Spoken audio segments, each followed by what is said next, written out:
So, of course, we're often talking in organizations that I'm working with about succession planning and future talent.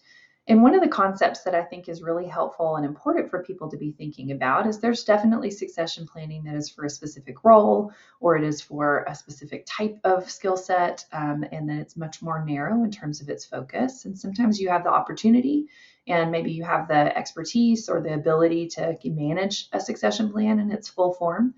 But the thing that you can think conceptually about is a talent pipeline. And a talent pipeline is truly a pool of candidates that have the right skill set that are ready and willing to step into a vacant position if it were to come available. And so I think the things to think about when you're considering this concept of a talent pipeline, one is even if you don't have a full succession plan, I think it's really important that you're considering, well, what would my talent pool or what would my talent pipeline look like? Especially for key roles within the organization, for your executive roles, if you do have mid-level leaders, for a few critical areas of those mid-level leaders.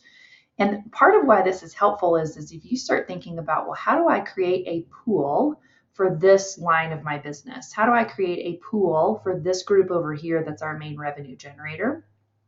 It starts to get you thinking about what development is needed for that group to really be ready. So if they were ready, if they had to jump in 2 weeks notice and they had to be an interim for multiple months, or if somebody left and they needed to fill those shoes, you couldn't have a gap or you didn't want to look externally, you wanted internal knowledge.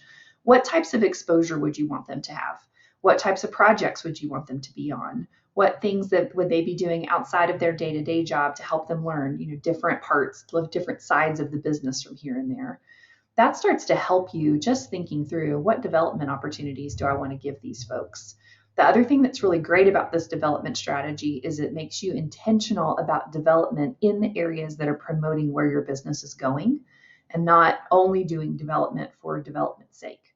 So thinking about this concept of talent pool, talent pipeline is really helpful for your longer term development strategy. It's also wonderful because people are getting stretched and pulled in ways that are different and outside of their daily work, which is a great retention tool.